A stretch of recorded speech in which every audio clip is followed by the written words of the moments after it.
Well, hello everyone. It's great to start this session and head off as we continue in this series of UN Water organized webinars on the SDG 6 indicators.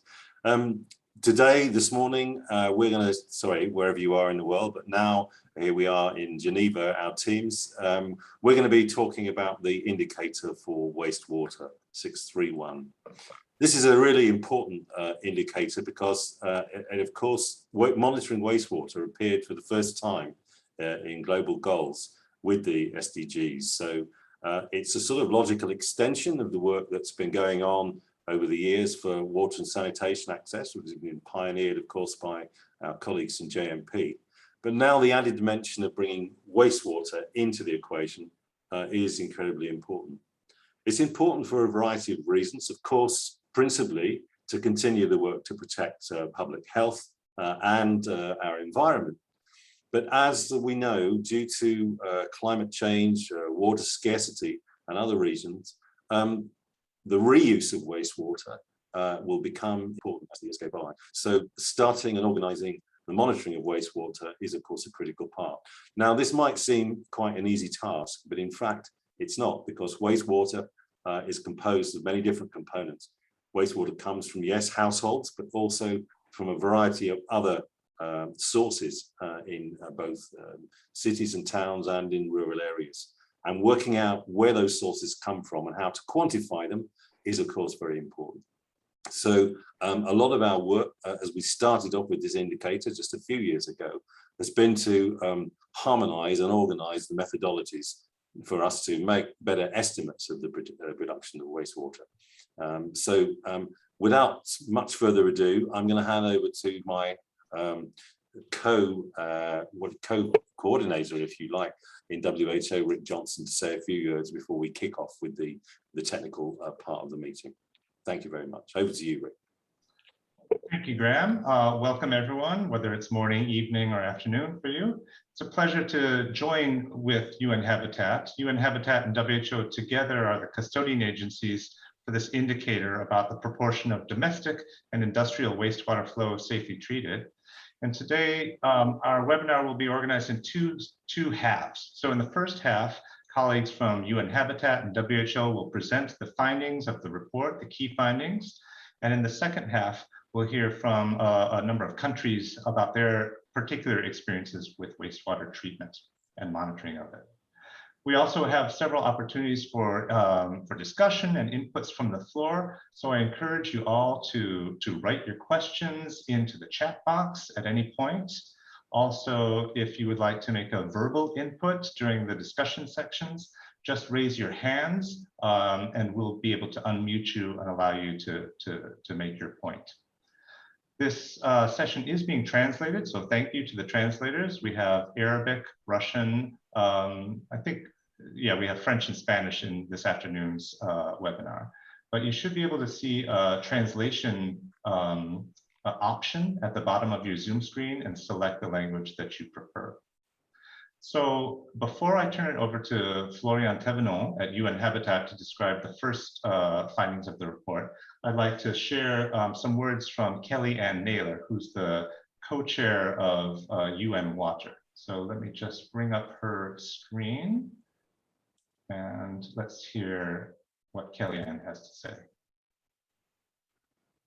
Dear colleagues and friends of water, thank you very much for joining this webinar today to discuss progress towards Sustainable Development Goal 6.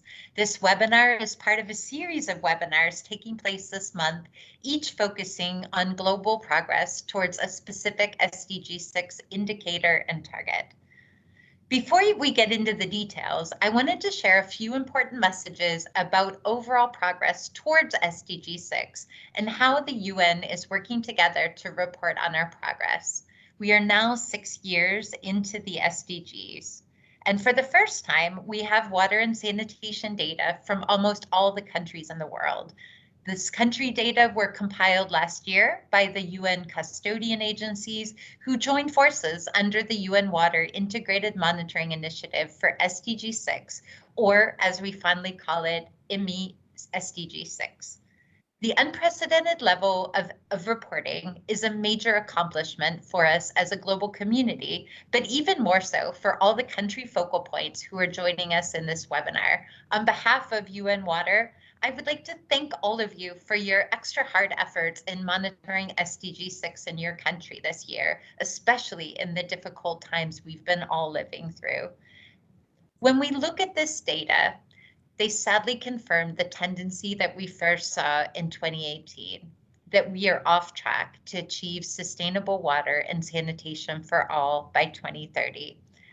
Taking a look at some of the hard facts about SDG 6, we see that billions of people worldwide still live without safe water and sanitation and basic hygiene services.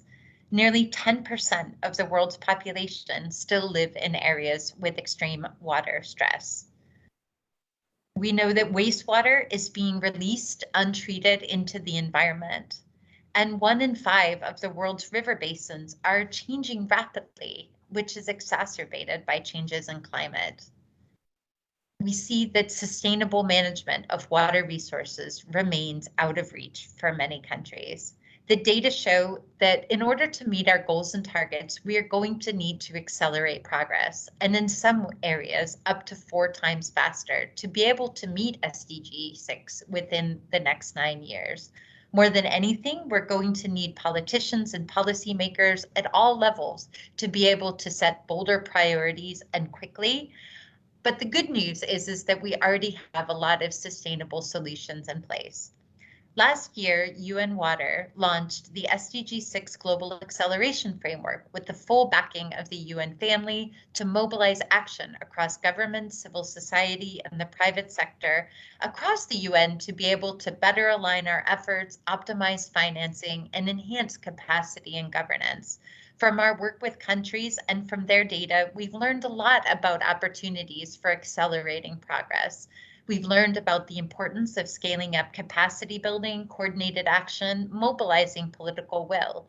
And of course, we've learned how data and information can be used to better guide policy and decision makers in their work. Because despite these heroic monitoring efforts of the last year, we still see large data gaps. Our ambition and hope with this data and with our SDG 6 reports are to further encourage and support national and subnational data collection and ultimately help policy and decision makers to take informed action. This is what IMI SDG 6 will be focusing on as we go forward, and we call on the entire water community from global to local efforts to join us in taking this forward. I wish you a very fruitful and lively webinar today and very warmly welcome you to join the other indicator webinars that we're organizing this month. Thank you for your attention and for all of your continued efforts to drive progress towards our common goal to ensure availability and sustainable management of water and sanitation for all. Thank you very much.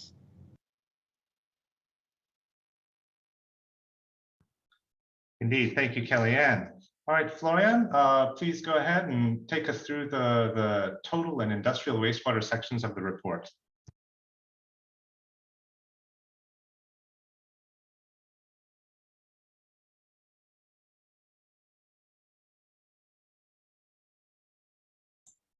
Hello, everyone. Can you hear me and see my screen? Yeah? Mm-hmm. Yes. Okay. So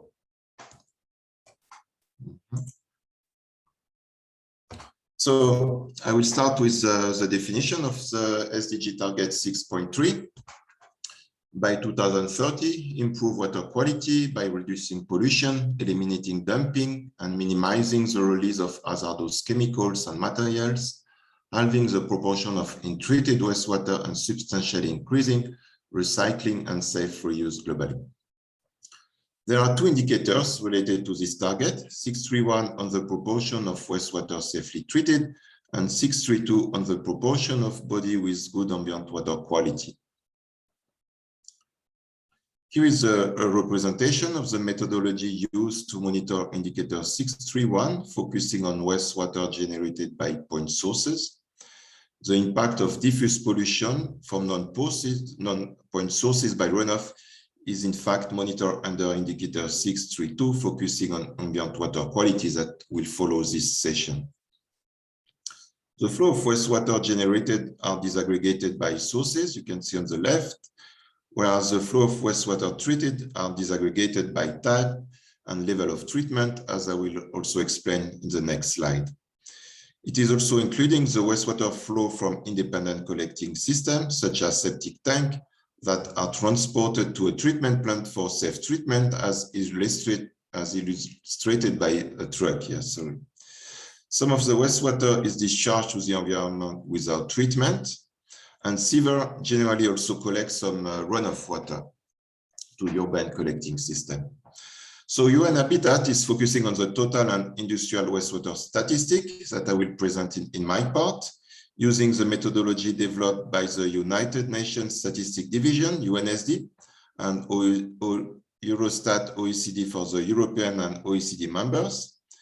These official statistics are supplied by national statistic offices and or Ministry of Environment or equivalent institution. Here are the variables used for the generation of wastewater. The industrial fraction is disaggregated by economic activity using the International Standard Industrial Classification of All Economic Activity, ISIC. For mining and quarrying, manufacturing, electricity, but excluding cooling water and construction. The domestic fraction can be disaggregated by household and services. Agriculture excludes non-point sources such as runoff and irrigation. Here are the variable used for the treatment of wastewater. The other treatment plant includes the treatment of wastewater in any non-public treatment plant, for instance, industry, which are their own treatment facility. The independent treatment facility are not connected to a wastewater collection system and include septic tanks. You can see on the right the breakdown by level of treatment. This figure presents the results. The volume generated from 56 countries who reported in 2015 using a logarithmic scale, as you can see. The total volume corresponds to 132 billion cubic meters. This histogram is showing the disaggregation of the flow of wastewater generated by economic activity and household from European members. Without going into details, you can see that countries are not reporting on most variable, and that there is more blue, which correspond to domestic water supply, which is more monitored and reported here. This figure presents the volume treated from the 57 countries who reported in 2015. The total volume corresponds to 42 billion cubic meters. The disaggregation on the right for the country reporting to UNSD also show high heterogeneity in the variable, and more data from urban wastewater treatment plant, also in blue here. So this is the proportion of the total wastewater treated, which is required by the indicator. There is less country than on the previous slide, because some countries did not report on both generation and treatment variable, so that in that case, the ratio can't be calculated. Some country proportion were also higher than 100%, most likely because of an improved monitoring of the wastewater flow treated, especially in municipal wastewater treatment plant, which can treat an important proportion and volume of runoff water, as well as some wastewater generated from non-public drinking water network, but which end in wastewater treatment plant. Among the 42 countries here reporting on both wastewater generation and treatment, 32% of the total wastewater flow receive at least some treatment, whereas the proportion of safely treated wastewater, which means at least secondary treatment, account for 17% based on the 15 countries reporting on secondary treatment to UNSD. This is the blue bar here. For the 14 countries that reported on industrial wastewater generation and treatment, a third also of the flow received at least some treatment, and only 3 countries reported on safely treated industrial wastewater to UNSD. So A major finding is therefore the low data coverage, which does not allow, unfortunately, to provide regional and global estimates.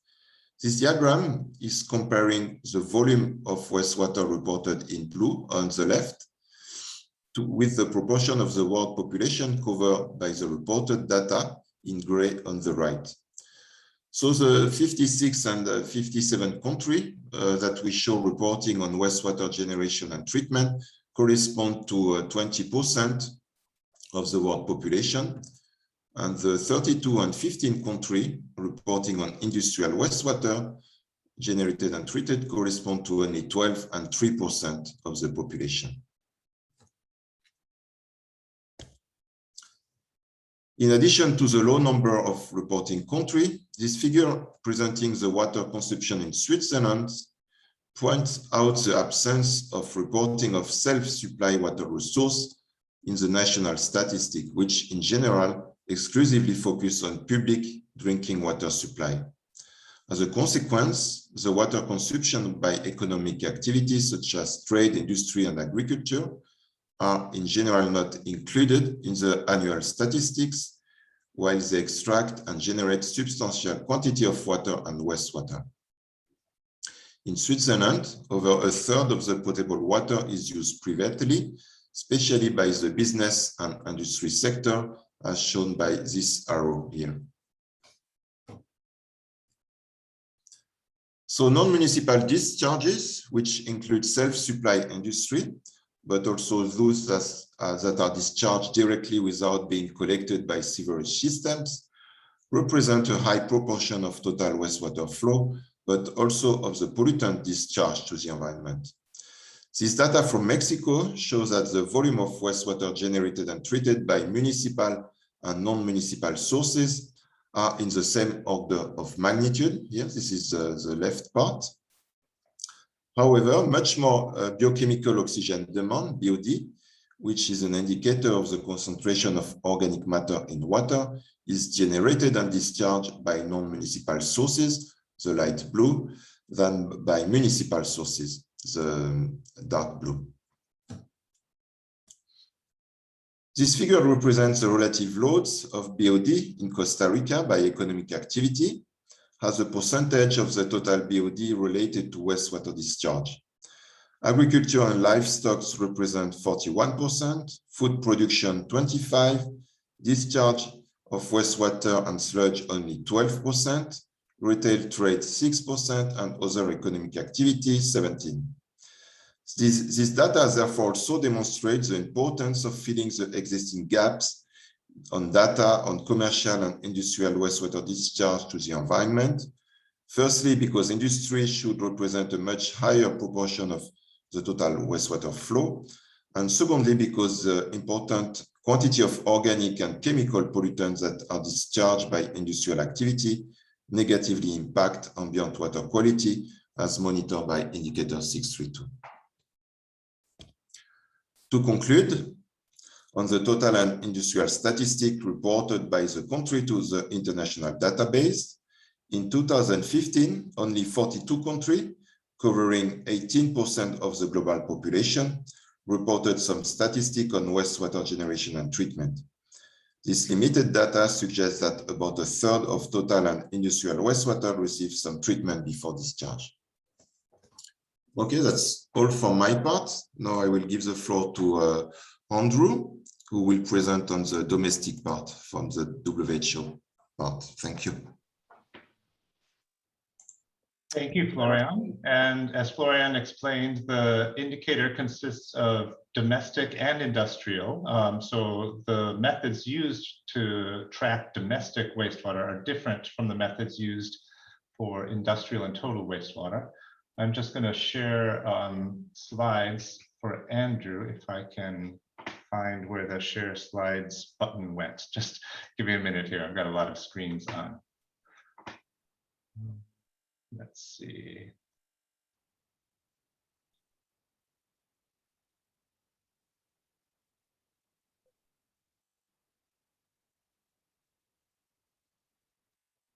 Okay, can you see my screen now? That looks good from my side, Rick. Great. Andrew, go ahead. The floor is yours. All right. Thank you very much, Florian, and thank you very much, Rick. Hello and welcome, everyone. My name is Andrew Shantz, and I'm a consultant with WHO. And in this presentation, as Rick mentioned, we'll give an overview of the methodology and results for the domestic component of indicator 6.3.1. And as Rick also noted, the domestic wastewater is presented separately from total and industrial flows because WHO employs a unique methodology where we utilize some assumptions to fill in data gaps. And data has also been collected from other national sources other than the sources used for total and industrial, which included, as Florian noted, UNSD, Eurostat, and OECD data repositories. So next slide, please, Rick. So the main output of the indicator is the proportion of domestic wastewater safely treated. And this is presented for countries and territories and can also be aggregated at regional level and at global levels. Formally, the term domestic includes flows from both households and services. And in this definition, services include institutions and businesses. However, in practice, we found that reporting by disaggregated by services is very rare. And therefore, to date, our estimates have covered only household-related flows. So as shown here on the figure, there's 4 main parts to the methodology, and we're going to discuss each of these parts individually. Next slide, please. So the first step in the methodology is to determine the total volume of household wastewater that's generated for a particular country. And this is obtained one of 2 different ways. The first way is to obtain data that's directly reported by official national statistics. And the second method is an internal calculation performed by WHO. And this internal calculation estimates the total volume of household wastewater generated based on a function of the country's population, its domestic water use, and the ratio of water use to wastewater produced. Next slide. So the total volume of household wastewater generated, once that's calculated, is then disaggregated into 3 different wastewater streams. Wastewater stream 1 represents households with sewer connections. Number 2 represents septic tank connections. And number 3 is a grouping of all other types of sanitation facilities. So this disaggregation relies on data from the Joint Monitoring Program, the JMP, which is estimated for every country in the world, the proportion of the population that's utilizing these different types of sanitation facilities. And this is very relevant for SDG's indicator 6.2.1a, which was presented in a webinar yesterday. Next slide.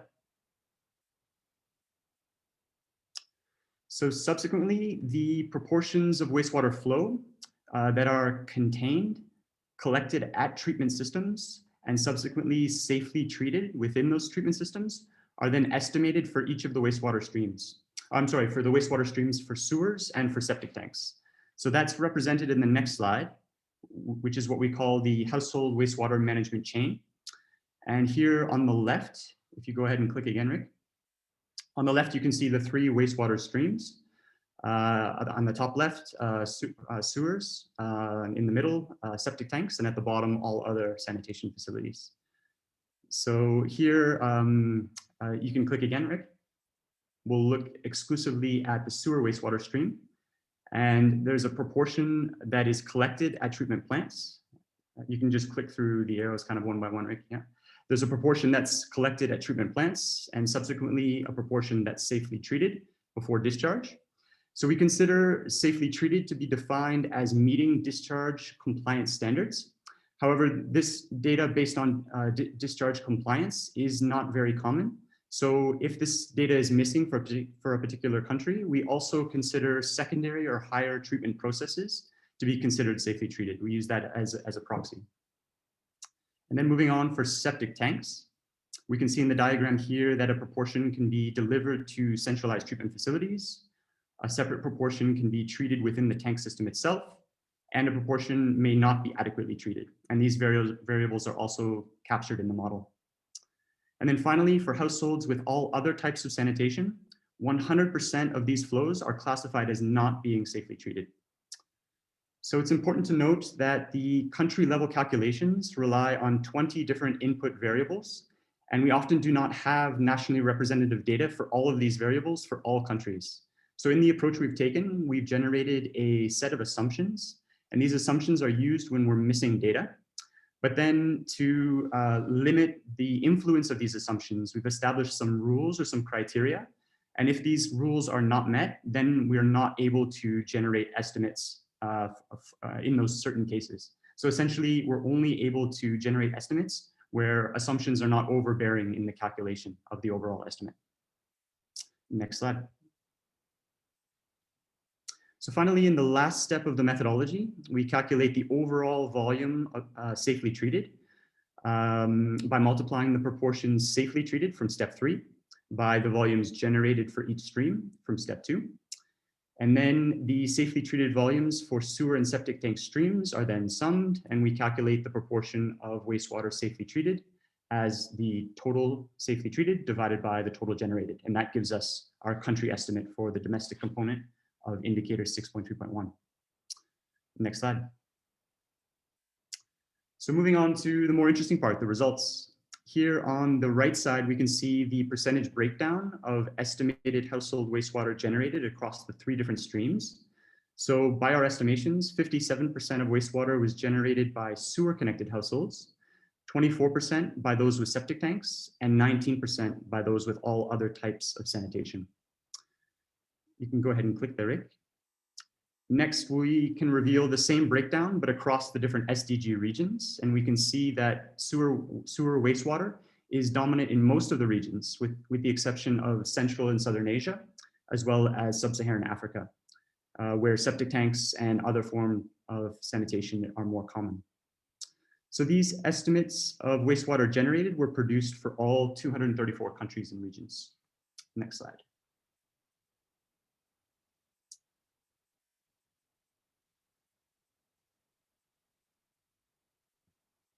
So now looking at the proportion of household wastewater safely treated. At the global level, we estimated that 56% of all household flows were safely treated in 2020. And next, revealing the regional data, it's quite clear that there's a lot of variability across the regions, with a low proportion of safely treated flows in Sub-Saharan Africa, in Central and Southern Asia, and to some extent as well in Latin America and the Caribbean. So these estimates on safely treated proportions were derived for 55% of all the countries, 128 of 234. And these 128 countries for which we have estimates cover 80% of all the flows generated and 84% of the global population. Next slide. So this slide demonstrates the breakdown of collected and safely treated flows, looking exclusively at sewer and wastewater tank streams individually. So within the sewer stream on the top, we can see that 10% of flows were not collected, 12% of flows were collected but were not safely treated at treatment plants, and 78% of flows were both collected and subsequently safely treated. So therefore, the majority of flows into sewers, 78%, were therefore safely treated. And within the septic tank stream, 49% of flows were not collected, 3% were collected and removed off-site, but without treatment, and 13% were collected and safely treated off-site, and 35% were collected and safely treated on-site. So essentially, nearly half, 48% of septic tank flows were in fact safely treated. Next slide. So for those that would like to dive a little bit deeper into the methodology or the results for the domestic component of indicator 6.3.1, there's a lot more information on the results and the implications in the recently published indicator report. And further information as well on the methodology can be found in a detailed note that covers in more detail the calculations, the terminology, the definitions and the rules that we've employed for the methodology. That's not yet published, but it will be published in the coming weeks. And finally, we've produced individual country files for all 234 countries and territories, which include country-specific data, the assumptions that we've used in place of missing data, as well as all the raw calculations and data summaries covering the indicator at country level. And those, I understand, are being published in the next couple of days on the WHO's website. So you can look out for those resources as well. So I think that concludes the presentation, and thank you very much for your attention. Thanks so much, Andrew and Florian. It's very clear that a lot of work has gone into this, and that while the methodologies for the domestic and the total industrial wastewater flow treatment are different, they both rely on country-generated data, and that there's a process where countries have the opportunity to report how much wastewater is being generated and treated through mechanisms like the UN Statistical Division questionnaire that's sent out every 2 years, or the sources that Florian mentioned for Eurostat and OECD that some countries follow. So at this stage, the floor is open to any discussions. I see that there are a couple questions. Maybe I might ask Florian to handle about the non-reported water slide. Daniel from UNICEF asks why non-reported water use would be so high in Switzerland, and was wondering what that non-reported water use is and how you could estimate it. And I see another question has just come in that I think, well, maybe Florian, you could also take a stab at answering Abir's question about how you can estimate the quantity of generated wastewater if the country data were on collected wastewater only. But I might ask Andrew if you could follow up on that one. So Florian, could I ask you to respond to Daniel and then Abir? Yeah, sure. So yes, this is, to be honest, I like this figure because it shows a reality, and it may explain why we don't have some data are not reported. And so to answer to this question, this is a long survey that is conducted for the Swiss Ministry of Environment every, I think, 10 years. It takes almost 10 years to conduct such a survey. So they look, because usually, as I explained, that national water statistic only cover the domestic drinking water supply, because it's monitored and it's much more easy, but it's very difficult to look at the industrial part. So I'm not so surprised that, of course, there are some industry, and you will, I mean, unfortunately, I think that the paper is in German, but you can see a summary in the box of the report, or just look at the figure. And there is a chemical industry and the pharmaceutical industry that is using a lot of water. But usually this industry are located nearby a river, and they use, surface water or groundwater. And this data of consumption, they are legal, I mean, in our country, at least in Switzerland, but they are not necessarily reported in national statistic. So that's why this is a baseline. That's the first time that we conduct such a data, not collection, but interpretation. But we see that the industrial data are not enough reported. And this is quite logic. And this is the big gap that need to be addressed now, to also include industrial water consumption and wastewater generation. I hope it's answering to the question. And to respond to Abir's question about how can you estimate the quantity of generated wastewater if the country is only reporting data on collected wastewater. So for the domestic component of the indicator, we've in cases where generated wastewater hasn't been internally estimated or hasn't been estimated by official national sources, that we can take that total generated and plug that into our model. As mentioned during the presentation, we have our own internal methodology based on a country's population, based on their water use, and based on the conversion ratio between water use and wastewater generated to generate some of these parameters that might not be directly reported on by official national sources. So we can employ some assumptions to fill in data gaps and essentially create those variables in cases where they're not reported. Thanks for that, Andrew. Graham, I think you wanted to jump in on this point? Yes, I did actually.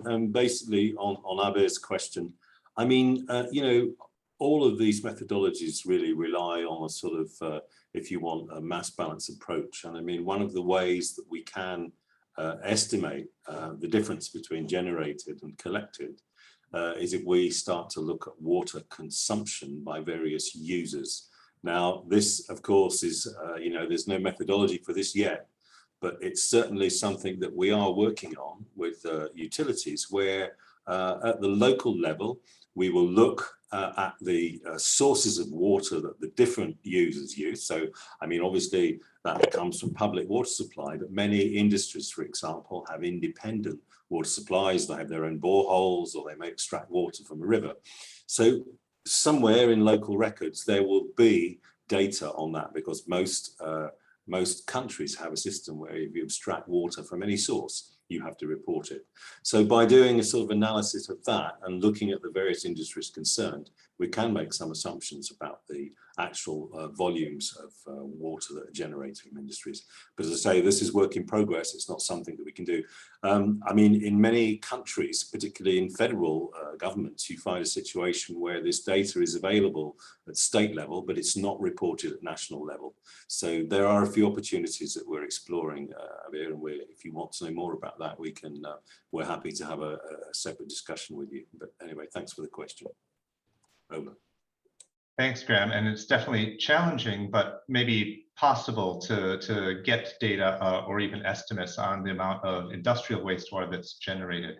It's a little bit easier on the domestic side, because countries are more likely to have some data about how much formal piped water is generated and supplied to domestic populations. And in some cases, as Andrew mentioned, we are able to get data from countries about per capita water consumption, and we can combine that with the populations to get at least a good estimate of how much wastewater is being generated. It's more difficult for countries that where a lot of the population doesn't have piped water, so it's harder to estimate how much water is being used by people without formal piped water supplies. But still, we have some assumptions and ways to do that. As Andrew mentioned, though, this is still a developing area, and this is the second progress report on wastewater treatment, but the first one in 2018 had a much more simplified method. So I think our methods are getting stronger now. And we do plan to periodically update the progress report every 2 years or so. So we anticipate that there will be, more and more countries that do report in greater detail about wastewater generation and treatment, and hopefully we can gradually reduce the amount of those assumptions that we need to draw upon. But just on this last point of work in progress and next steps, before I turn to our country guests from Belarus and Ireland, Graham, I wonder if you might give a couple words about where we see this work package going in the coming years and the next iterations of this work.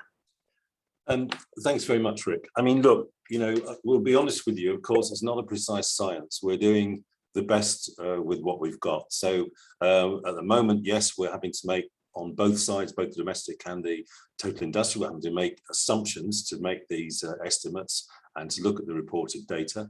But, as time progresses, as we move on, and we can find we can improve the precision of our assumptions, and we can move to a much better estimate of the wastewater. But in order to do that, we need feedback from you in the countries. We need to understand a lot about what is going on. We're set up as the agencies here, speak on behalf of WHO, UN Habitat and UNSD.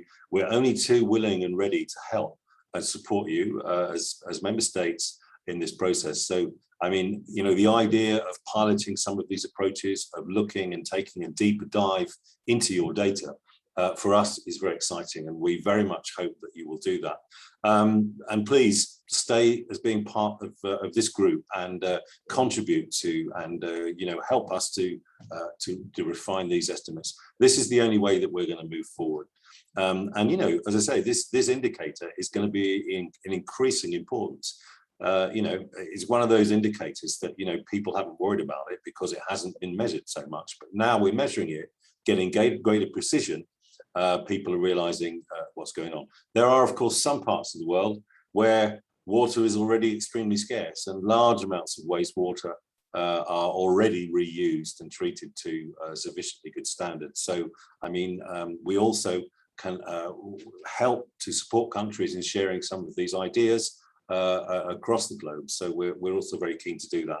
But I think from, you know, our dream is to have a much better picture of this indicator, not just as global reporting, but to use this information in the longer term to help people at the local level making decisions. Now, whether that's about controlling pollution or whether it's about investment in new systems for treatment or looking at how to improve on-site collection of domestic wastewater or also reticulated networks of wastewater collection, it all follows from having good data. So for us, we're very excited and would be very interested to hear from you of your experiences and how you can, how we can help you and move this forward.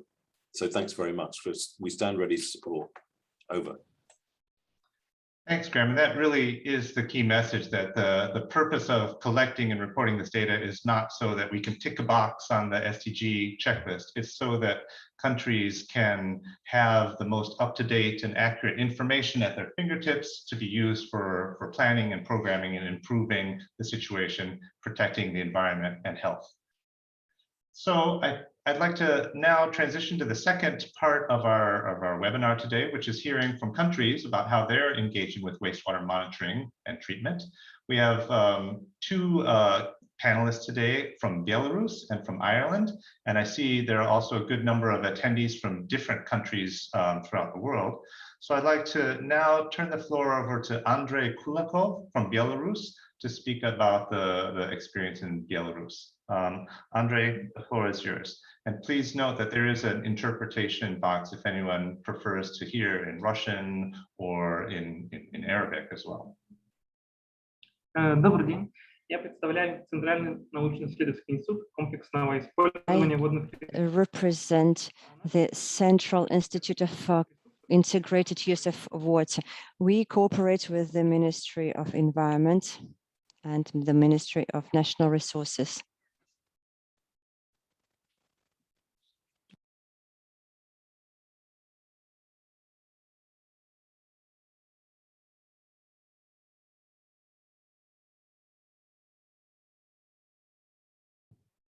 Andrei, I think we've lost your audio. You seem to be frozen.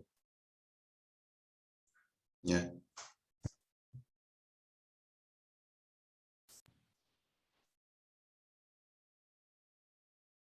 I think we might need to give Andrei a moment to resolve his technical difficulties. So if you don't mind, Emer O'Keefe from the Irish Environmental Protection Agency, I'm going to put your slides up and ask you to go ahead, and then we'll come back to Andrei in a moment.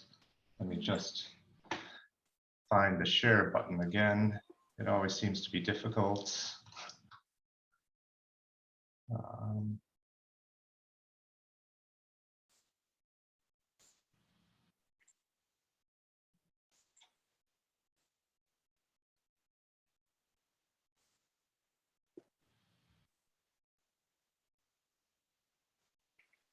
Sorry, I just need a second here to get your slides open. I thought I had them.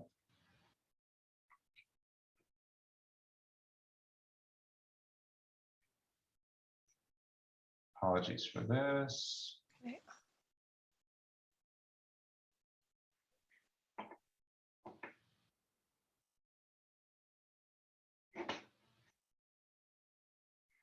Okay, and now.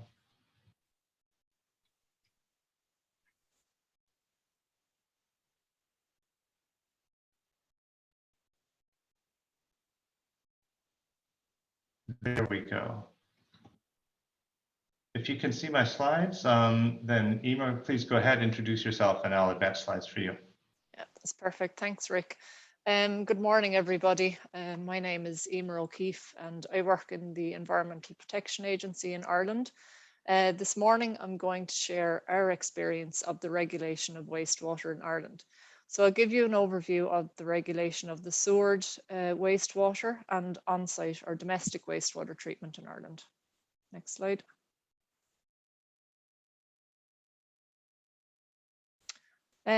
So as you can see, around 2/3 of Ireland's population is served by piped sewers, which are conveyed to an urban wastewater treatment facility for safe treatment. Just next click. The remaining 1/3 of the population is served by on-site sanitation systems or domestic wastewater treatment systems. Next slide, please. So firstly, I'll give you an overview of urban wastewater treatment in Ireland. So the River Basement Management Plan found that wastewater is a significant pressure on our waters in Ireland, with wastewater identified as a pressure on 1/5 of waters in the second cycle. So that's the 2015 to the 2021 cycle. So we've made good progress in putting the basics in place, but more needs to be done in areas where urban wastewater is still a risk to the receiving environment. About 1% of wastewater is conveyed to plants that provide basic treatment.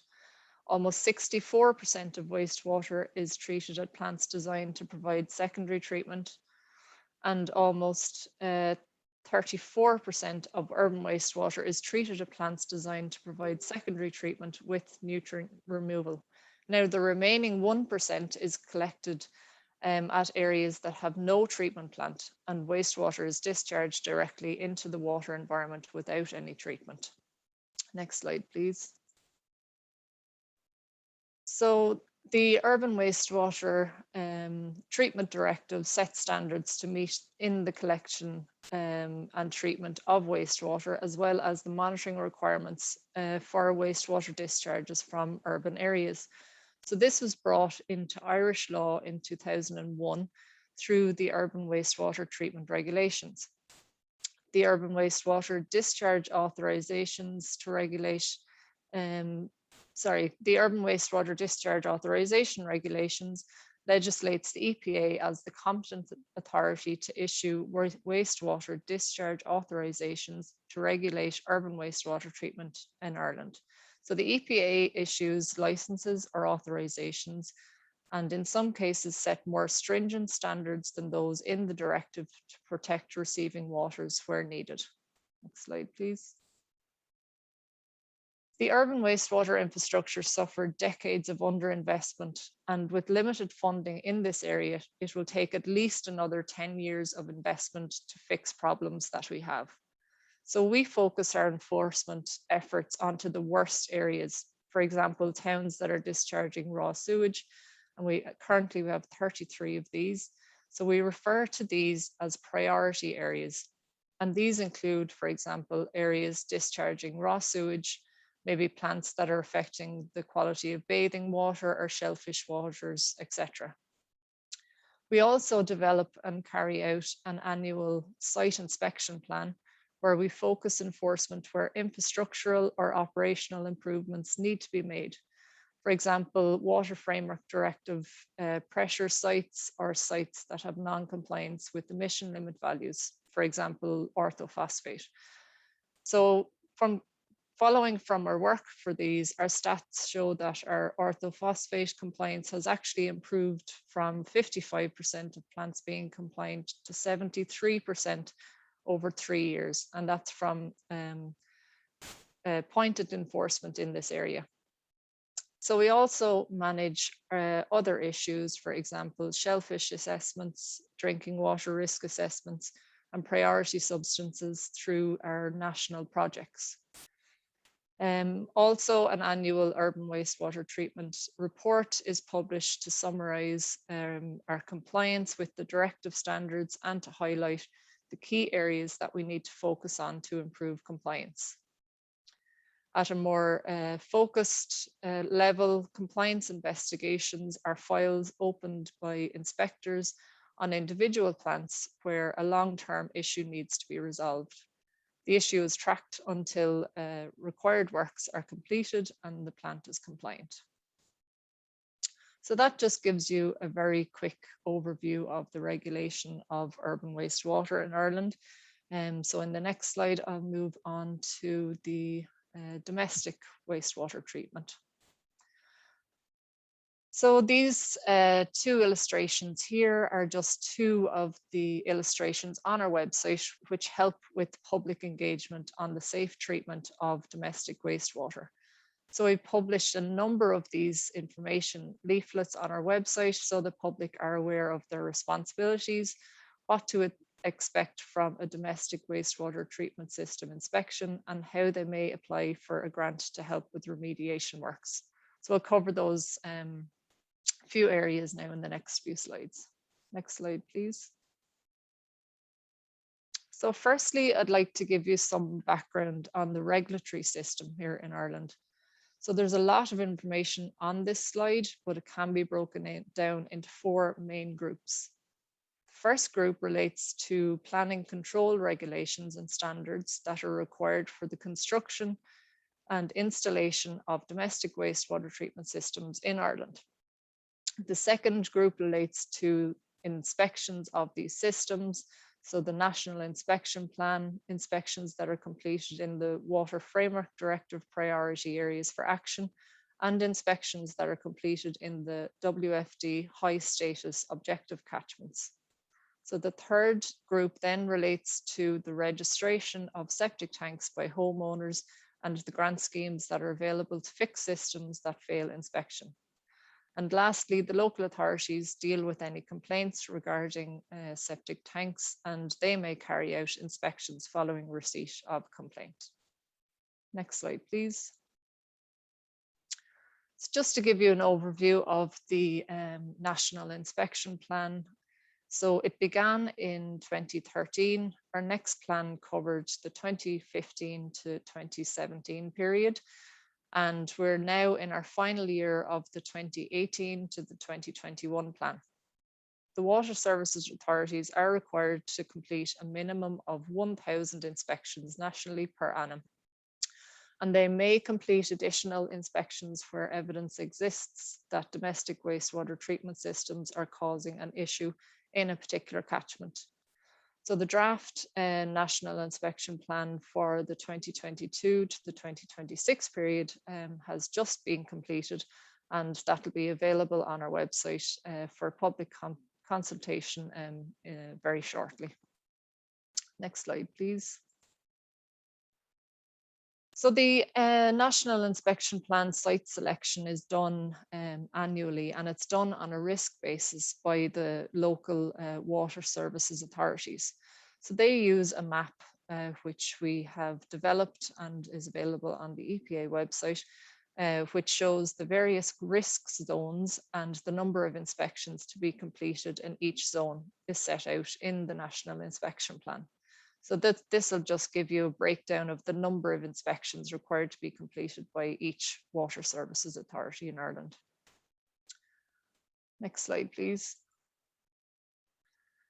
So on the inspections and the inspection process, inspectors attend a training course available to the Water Services Authority staff, and there's approximately 100 inspectors nationally at the moment. When going out on an inspection, inspectors would expect to find the following from a good system.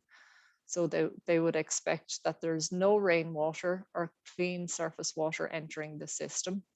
There's no leaks, no ponding, no unauthorized discharges, that all components are in working order, proper maintenance and operation is being carried out, desludging is being done at relevant frequencies, and they're not a risk to human health or the environment. So again, we've published lots of information, videos and leaflets on our website, which are available to householders to help. Next slide, please. The remediation end of it then, if a system fails inspection in the Water Services Authority, issues an advisory notice to the homeowner, which basically outlines the measures required to fix the system and the timelines for completion of remediation works. So there are some planning exemptions where an improved system is installed at a property. So not all householders would have to get planning permission to change their system. There are also grants available to help homeowners fix systems that fail inspection. And there can be variances to the code of practice requirements that may be considered by the local authority also. Next slide, please.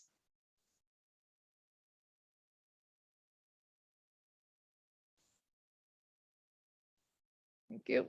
Now this just on my last slide, just to give you an idea of, we published the 2020 Domestic Wastewater Treatment System Inspections Report, which was published in June 2021. And in this, it showed that 109 inspections were completed in 2020 and 54% of systems failed inspection. Now that is largely in line with what we've found over the last number of years, that approximately half of systems are failing.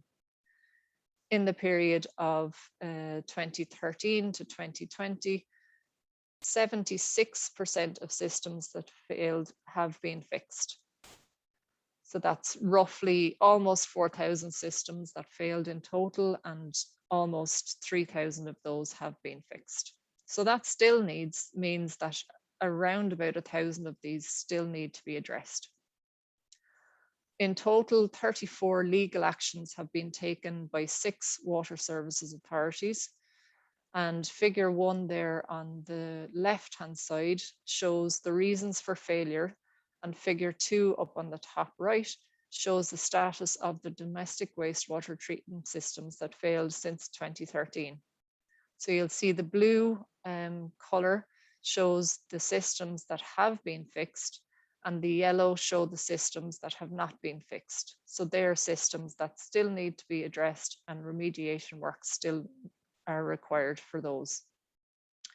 The pictures on the bottom right-hand corner just show that there's one of those is a discharge to surface water, and one shows effluent ponding around a septic tank. So that will just give you an idea of what our inspectors are finding on the ground.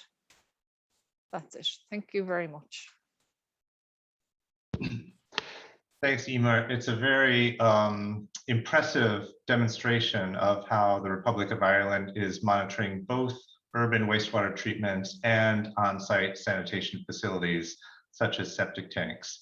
And that even in a country as well off as Ireland, you still see a lot of technical difficulties with these on-site sanitation systems in particular. I mean, it's great to see that the majority of cases where you've found problems with septic tanks, those problems have been resolved eventually, but still, I'm sure that your inspections are covering only a small proportion of the population with on-site systems. So there must be many systems that are out of compliance that just haven't been assessed. Just before we turn to Belarus, I want to see if anyone on the floor has a direct question for Emer. Please type it into the chat or raise your hand if you'd like to ask her directly. And while we just give people a moment to do that, let me take advantage of having the microphone and ask you. One thing that I was really struck by is how all of this work, both in the urban and the on-site sanitation, is driven by regulations, and that those regulations have been put in place, but they're also followed up with inspections. Often we find countries have regulations in place, but they lack the mechanisms to make sure that those regulations are actually followed by populations. So I wonder if you could just say a few words about how the inspection program developed, and that seems to be special to Ireland. And also, as you're coming up to your 3rd round of the National Inspection Plan, you said that a draft of the new plan was out. Have you seen any strategic changes in the way you're approaching the inspections as you come to the next plan? Not particularly. Like, our numbers will probably stay in and around the same. So we'll probably stay in and around that 1,000 inspections. Resources don't really allow us to go much further than that. And we do really focus on the risk-based inspections. So we will be targeting again areas where there's you know, possibly a risk to the environment or a risk to human health, because they're the two main areas that we find problems with. I think in our last report, there was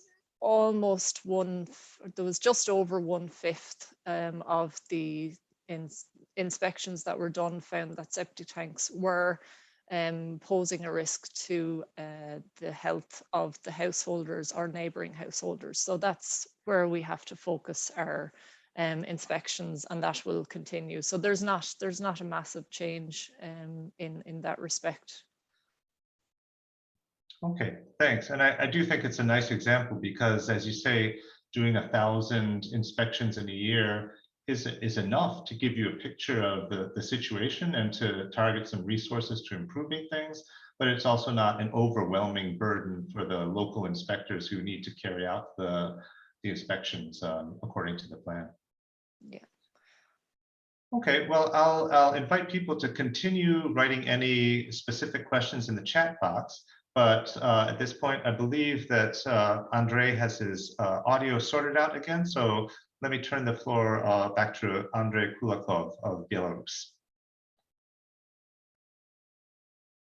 Добрый день. Еще раз извините за технические неполадки, у нас возникли. Technical glitch. I'll try to continue.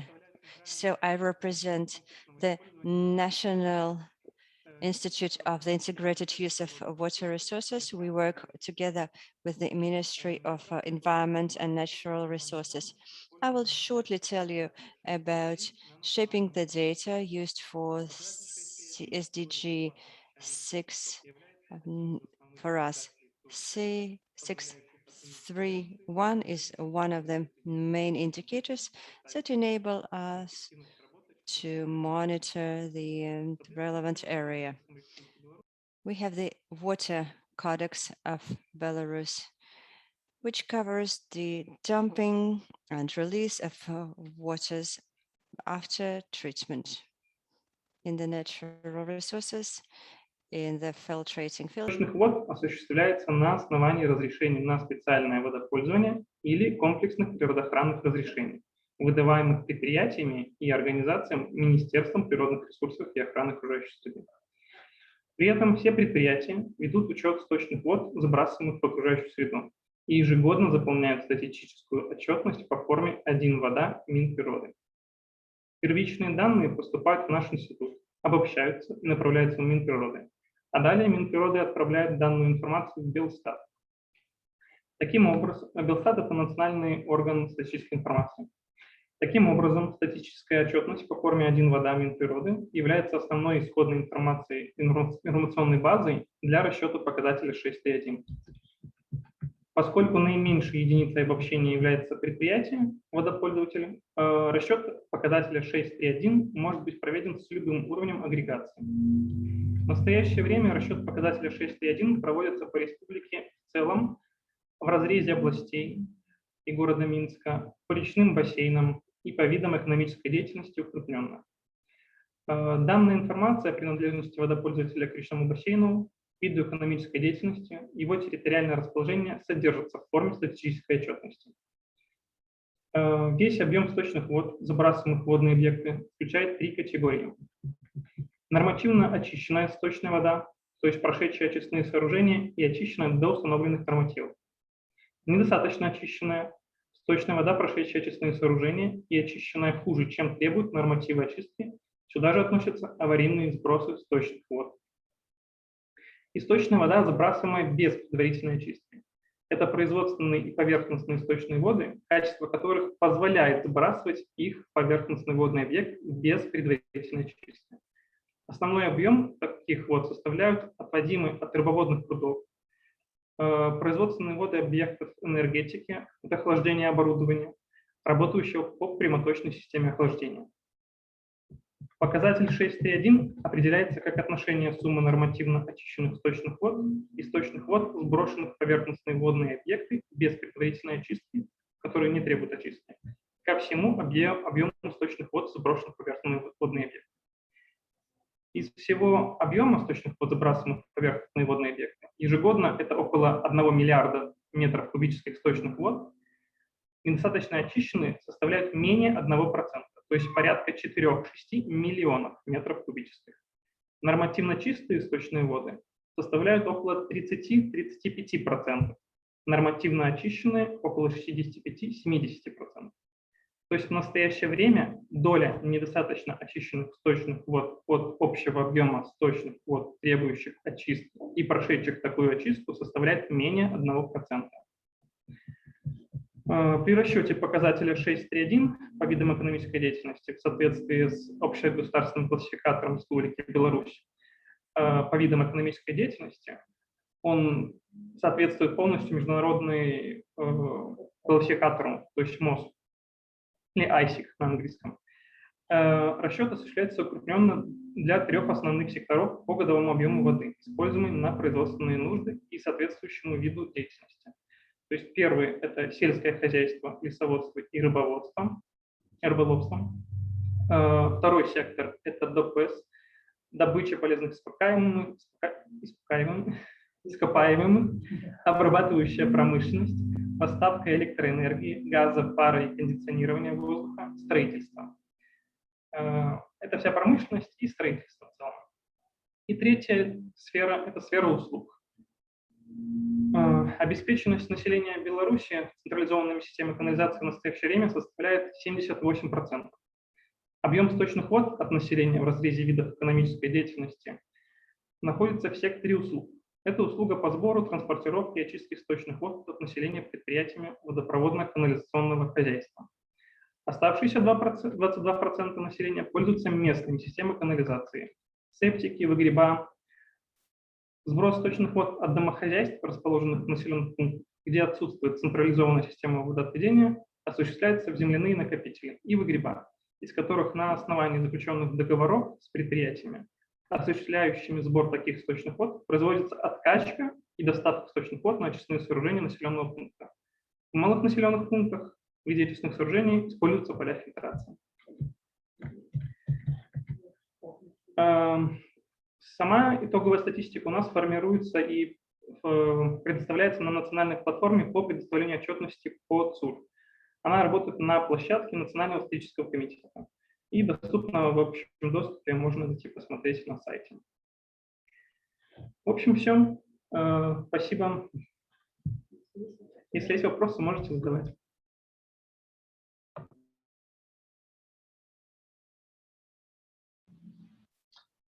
Thank you so much, Andre, for that explanation. It seems like a very robust data system. It's very nice to see the close collaboration between the ministries working in, construction, industry, domestic water supply, but also linking up with the Ministry of Nature and the Statistical Office.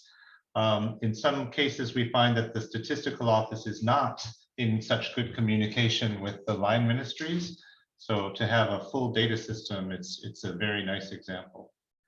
I think if we look at the data that we collected from Belarus, maybe I don't believe we had found the data you mentioned about the on-site sanitation, the people with septic tanks or other decentralized systems.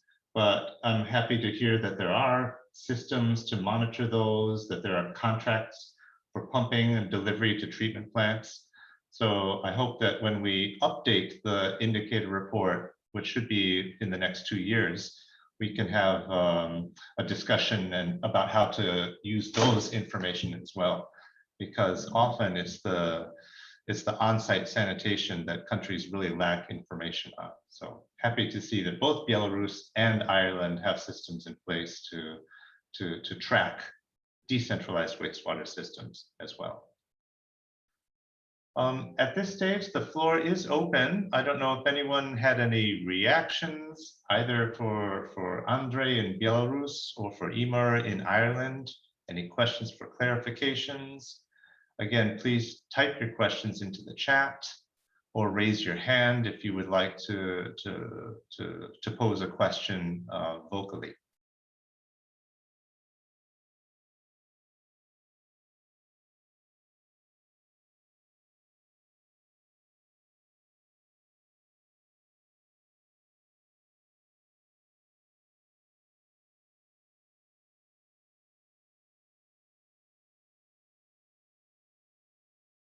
Okay, I see Abir Isa is asking to what extent the generated wastewater is covered.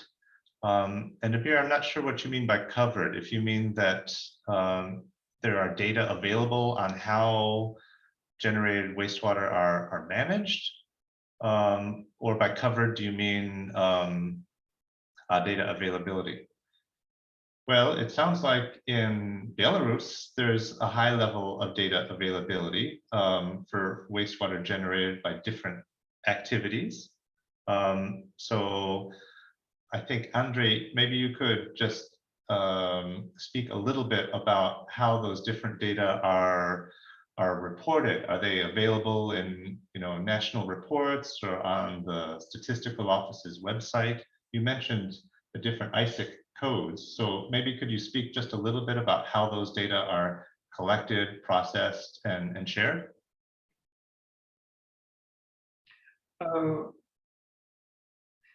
Да, еще раз. У нас ежегодно происходит сбор статистической данных по форме, один вода называется. И в ней содержится информация уже о сточных водах, о их категории, виде, назначении, как она используется. Каждое предприятие, которое использует воду и образует сточные воды, оно отчитывается ежегодно нам по этой форме. В этой форме мы, соответственно, видим, еще сотрудничая с Белстатом, мы знаем, к какому виду экономической деятельности они относятся, и, соответственно, знаем место их положения. То есть у нас есть очень точно агрегированные данные по каждому предприятию ежегодно.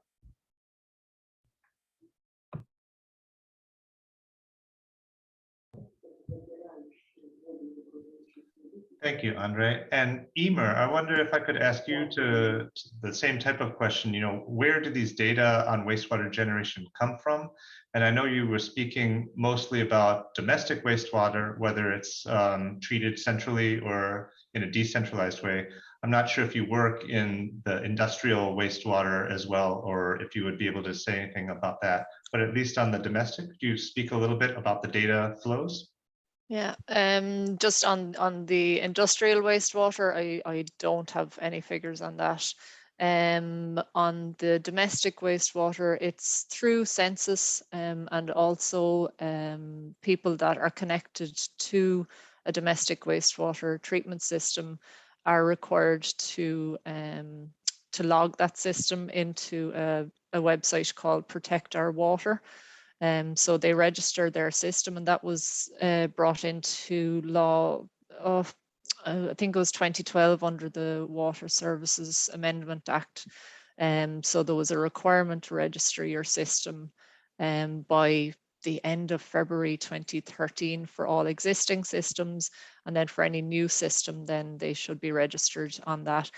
And it links in, I suppose, the incentive to register is if a householder gets an inspection by a water services authority, and if there are remediation works that are required to be done, if the system has been registered, those householders may be able to get a grant to help with the cost of the remediation works. So that's the incentive given to householders to register their systems. Does that answer your question? Yes, I love incentives to to help people take actions and also to get into your data systems. That's a very nice example. Mm-hmm. So I think for both Ireland and Belarus, we have examples of really well-developed systems that are based on regulation and systematic collection of data, and also some level of inspection at least. I think some of the challenges we face are in countries that have less strong regulatory frameworks, or perhaps they do have regulations in place, but they're just not well implemented. And certainly we do find that countries are more likely to have both regulations and data available for centralized domestic wastewater treatment than for on-site sanitation. And Graham mentioned already some of the challenges around finding data on industrial wastewater generation and treatment. If you do have a strong permitting and reporting system, those data are there, but especially in countries where they're still developing those types of systems, reporting on this indicator 631 is a real challenge. I would like to just flag that one of the principal sources of data that both the total and industrial wastewater analyses and the domestic analyses draw upon are these sets of questionnaires that are circulated every year or every 2 years by the UN Statistics Division for many countries, over 100 countries, and then by Eurostat and OECD for members of those communities. And those questionnaires ask the countries to tabulate the amount of wastewater generated by different types of industries, by households, and the amount of wastewater that's collected and treated, again, by different categories. Some of the questionnaires also ask about the level of treatment, if it's secondary or better, or if it's in compliance with national regulations. So we really look to those as the primary source of data available, but as Florian pointed out, there's still low data coverage among countries responding on that. So I think one of our strategies going forward is to try to promote these data collection exercises. They're not led by UN Habitat or by WHO, but when those other organizations do make their data calls, we can try to amplify them and encourage people at the country level to take the time to fill them out.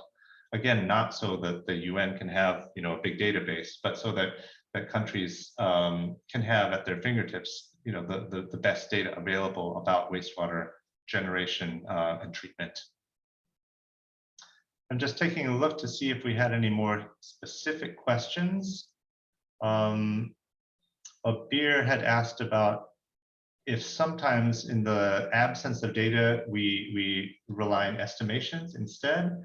And I think this is a case where the WHO and the UN Habitat methods do differ a little bit. So I might just ask Florian if you, I'm sorry, Florian, I meant to say Andrew, but Andrew or Florian, if you could comment a little bit on when we use estimates and when we use the reported data. But I think, Andrew, can I ask you to start with that? And then Florian, you could add to that as you see. Yeah, thanks, Rick. Yeah, so essentially we utilize estimates inside of our model. So some of those estimates are in fact reported data, reported by official sources. So they're not necessarily measurements being made by, for example, a flow monitor, but they're internal estimates done by countries for flows generated, flows collected, or flows treated. And in some cases, those are actually measured where those measurements exist as well. So it's a combination of different approaches. And then the other point regarding the domestic wastewater end is we apply some internal assumptions as well when we have missing data, as I mentioned during the presentation. And those are kind of global level assumptions that we apply to any country that has missing data for a particular variable. And that's one area of differentiation between the domestic approach and the total and industrial approach. Thanks, Andrew. And Florian, did you want to add anything about how you collect data on the specification and regulation of wastewater, or what you do in the case of missing data for the total and industrial wastewater? So UN Habitat is not really collecting data. I mean, we are now start to collecting data, but for this baseline for 2015, we use OECD, Eurostat, and UNSD data. So they are in contact with the national statistic offices or the Ministry of Environment or Water to evaluate when there is an issue with the data, but it's always the country who is validating the data. And sometimes you can find some footnotes explaining some, if there is an estimation of something specific for the data reported. But usually, I mean, of course, in Switzerland, for instance, when a country is aggregating data from hundreds of wastewater treatment plants, you have some estimation. Sometimes you have some missing value, and you can estimate based on other wastewater treatment plant or based on former years. But when the number is given to the national statistic offices, and when it's agreed by UNSD and the countries, then at UN Habitat, we don't do estimate, we just report the data that has been provided by the country. Yeah. Thanks, Florian, for that clarification. Well, we're nearing the end of the webinar, so I'd like to take the opportunity to thank our two panelists from Belarus, Andrei Kulakov, and from Ireland, Imar O'Keefe. Thanks for these very nice examples. And also thank you, Florian and Andrew, for the thorough explanations. The people we also really need to thank are the translators who are working very hard now and do have another webinar coming up directly after this, which is on indicator 6.3.2, which is the other indicator in target 6.3. So we do encourage you to carry on and see about the monitoring of ambient water quality that's led by UN Environment coming after that. So at this point, let me ask Graham to say just a few final words, and then we can close this webinar. Graham, over to you. Thanks very much indeed, Rick, and thank you to all of you for taking the time to join and listen into this webinar today. You know, for us, and I'm speaking on behalf of Rick and his team at WHO, we stand ready, as I said before, to support you in taking this a step forward. Wastewater is an incredibly important part of SDG 6 and will become increasingly so. I think the other thing that we'd probably like to say is that, you know, both agencies are also interested in how this data can be used to help make decisions. I've said that already. There were some, for example, some questions coming up in the chat about nitrogen and phosphorus removal. And, you know, we have done quite a lot of work on that. We can also help some of you out there if you need to know more about these technologies and how they can be applied. So for us, yes, monitoring is, you know, goes way beyond monitoring for monitoring's sake. It's monitoring for making decisions. So whatever we can do to help, we stand ready to support you. And please stay in touch with us. Let us know what you discover. If you like individual help at country level or even an organization level, if you come from a utility or a regulator, we're also very interested to continue the discussion with you. So thanks again on behalf of both WHO, UN Habitat and our colleagues at UNSD for this, for your attention, and we remain committed to seeing this indicator move forward. Thank you very much.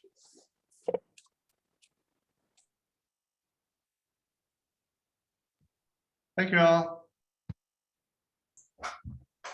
Thanks.